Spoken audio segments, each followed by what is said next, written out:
Hi everybody, this is Manny with Classic Auto Repair. We are looking at a Ford Bronco. Today we're going to do an underside inspection. New acquisition, so we want to look at it for mechanical and safety issues. This is going to be an undercarriage video this time, so let's take a look at what we got here.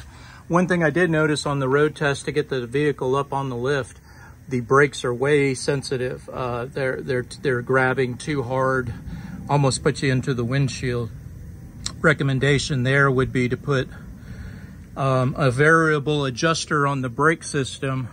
More than likely the fronts are over pressurizing, and if it doesn't have a variable, I don't see one up there, but if it doesn't have a variable pressure regulator built into the brake system, I need to add one on there to help with that. All right, so let's go ahead and get started on it. Looks like there's been a little bit of fuel leaking off the back of the tank. More than likely the gasket or seal here. Just need to keep an eye on it. It doesn't look super fresh like this was an old leak, but the only way you can tell is to fill up the tank, see if that O-ring is holding there. That's the sending unit right there. All right, so coming from the back of the car, everything looks like it's been updated and freshened up on the backside, but then again there's some issues like holes in the tailpipe. As you can see here, this is a rusted old tailpipe. Someone painted black, made it look pretty, but the metal is weak, so they couldn't keep that weld that someone was trying to do there. So you do have some exhaust leaks coming from part of this old system. You just can tell that it's old and rusty. So something to consider, especially if you're going to try to change the sound of the vehicle. You got a glass pack on one side, you got a muffler on the other. It's kind of strange that you would have two different style of pipes on the vehicle. So my exhaust shop can get you a quote on replacing all the pipe and putting a set of matching mufflers on it and redoing all the hanger points. One thing that you want to check is see how much flop this has in it. That's not good cruising down the road. That's obviously already broken the front donut up here. I have already looked up there. The donut is the connection between the exhaust manifold and the exhaust pipe. There's an exhaust leak right here because this vibration of the moving pipe is made that fail. The other side is much better. It doesn't seem to move as much as the passenger side here. So again, something that needs to be added to the repair list is a exhaust system upgrade at some point, or at least make some repairs to get what you have solid and mounted correctly. And that's usually the exhaust. My exhaust shop can put hangers on there and make everything tight again, and so it's not flopping around, or replace all the pipe. They're going to say put new pipe on it just because the amount of holes that are on it. Suspension wise, all new shocks, new leaf springs. It's got some lifted suspension here. Backing plates look good. Now these have drum brakes on the back, and the way you tell for fault is leaks or spray along the tires. And passenger side is dry. Driver side, rear is dry and looking good as well. So I think your brakes are in good condition, but I can do a further inspection inside at a later date when I get up in there. Frame looks good. Rocker panels are nice and solid. Looks like some new or really good condition metal. This has been replaced. Someone cut out the original floor pans, probably rusted out, and they installed this diamond plate here. You can see some rust from the original brackets right here. And this was the repair that they made on this side. This side here looks like it's got the shield and gas tank. This is in a second gas tank right here, auxiliary. And everything looks good there. It's got the shield on it. Straps look good. Looks like they did a little repair work up here on the front the floor pan front. This is normally where you get a lot of holes, and it looks like they did some repairs there, at least cosmetically. On the inside, you can kind of see the original metal. This is what most people can't see without a lift, but there's some holes in here. This was the original condition of the floor pans. that were not treated or repaired, or at least, you know, just stuff put on them to make them look better. But inside here looks pretty good on the backside of the tunnel for the transfer case. This is your four-wheel drive transfer case. They always leak, but there's no way to drain this if you ever had to, because the exhaust pipe's sitting on it, which it's not supposed to. But these again are notorious for leaking right here, along here. Pretty dry, but you're not going to fix all these leaks. It's got the aftermarket speedometer sensor for an upgraded dash cluster. This sends a pulse to the speedometer to tell how fast the car is moving along the road. Emergency brake system looks like it's all intact. I can't tell you tension-wise. It's got a fuel pump, a high-pressure fuel pump with a fuel filter on the pre-side, which is the way you want to do it. This is good. I don't like that it's so close to the exhaust pipe here. This is kind of a bad design, the way they did this and routed it. These are rubber hoses, and they're right up against the exhaust pipe. So you need to put some, I have some special shielding that's made out of fiberglass and high resistant material, and we wrap the fuel line so that that rubber doesn't, you know, melt and catch fire, because that's gasoline in there, both sides. And that will fix the safety issue that you've got going on right there. Some wiring here, looks okay. Just don't see any problems with it, but it is kind of just hanging there. Drive shafts, universal joints are all new, so no reason to fix that. The rear end looks pretty good. I don't see any excessive leaking out of it. It's got a rear sway bar added to it for improved lateral roll. That's a nice feature that was added on it. And then on the front side, it's got an aftermarket upgraded suspension.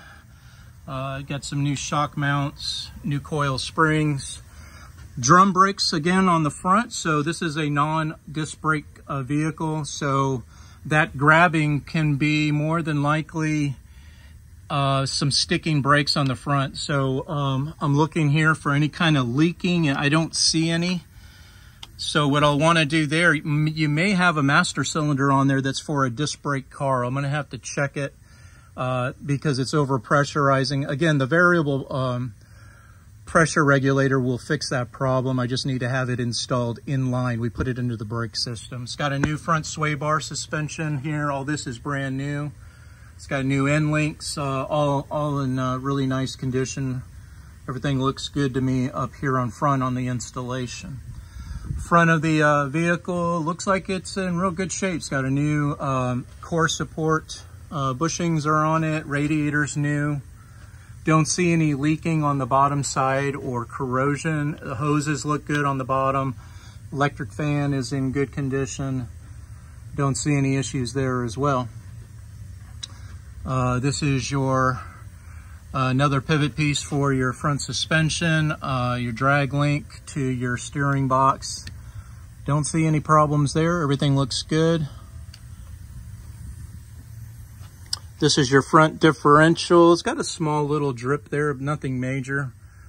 I wouldn't worry about anything there. The oil pan looks good and dry on the front side. I don't see any leaking or faults up here on the front. Don't see any antifreeze leaking from the water pump. Looks like it's in pretty good shape. It's got a new belt on it. Power steering pump. It's got a small drip right there. That's usually the hose on the back side. It could be the seal, the main seal here. We do not repair these. We just buy a complete pump and reservoir, replace the whole unit. But again, I'd probably drive it some more, clean it off, see if you get a bunch of drips right here from this power steering reservoir pump, and we can go from there. Backside of the oil pan looks good. I don't see any oil collection along the bottom where I normally see. It does have a small leak right here, which is your rear main. This is either the pan gasket or the rear main crankshaft seal is leaking. Got a small amount of oil right here, and that's going to drip down, end up right about there. It does look like motor oil.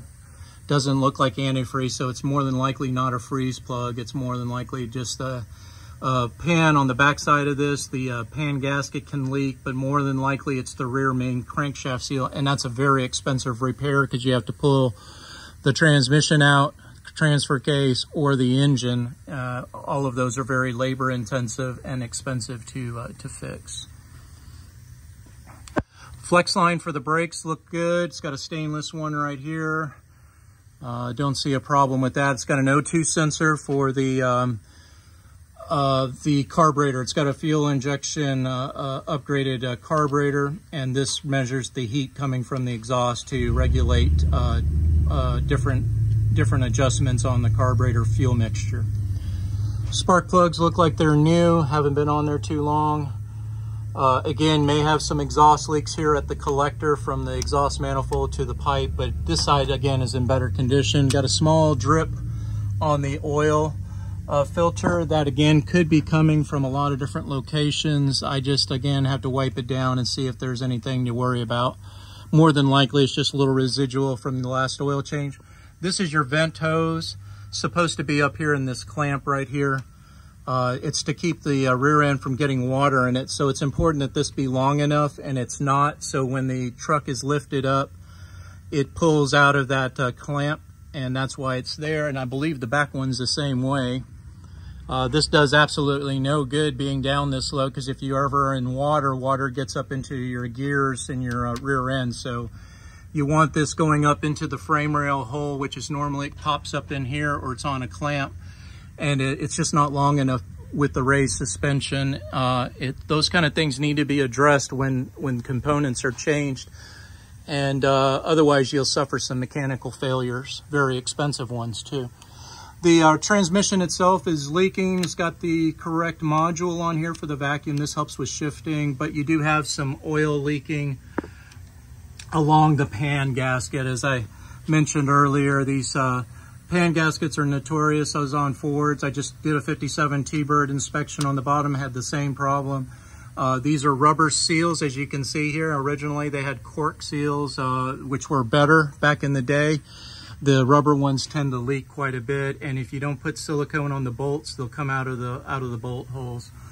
So again, something that we do not warranty here is leaks, because these cars set too long. If they were driven daily, just like a dealership, we could offer a warranty extended period on leaks that we repair. But because this car will be driven and then parked for several days, maybe a week, maybe a month, maybe a year, those seals are going to dry out, and then when the vehicle is started, all that transmission fluid flows up into these points. And because of the design back 40 years ago, 50 years ago, it wasn't really well designed like new cars, so you do get failures in your gaskets and seals, whether it's a crankshaft seal or pan gasket seal, rear end seal. So a lot of these are money pits. If you try to fix them, you're just going to be disappointed with spending that kind of money and having it fail again. So best thing to do is to keep track of your fluids.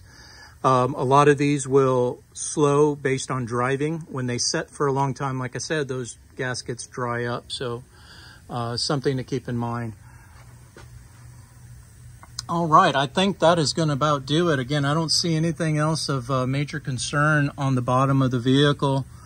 It's in really good condition. A lot of work has been done on the suspension of it, the engine, the components that are all in this truck. So one thing you may want to consider is, again, I was surprised to see that this has drum brakes, but a lot of the Broncos do have drum brakes on, especially the early ones. And we can convert these. Four-wheel drives are tough. We usually don't mess with them because they're so hard to break loose, but they do make some conversion kits later on. If you ever wanted to run disc brakes on the front, that's an option that you can do. But these things do stop very well. This one actually stops too well, and we're going to have to reduce that pressure to those wheel cylinders up on the front side. All right, well, this is Manny with Classic Auto Repair. Hope you enjoyed taking a look at the bottom of this Bronco. Have a great day.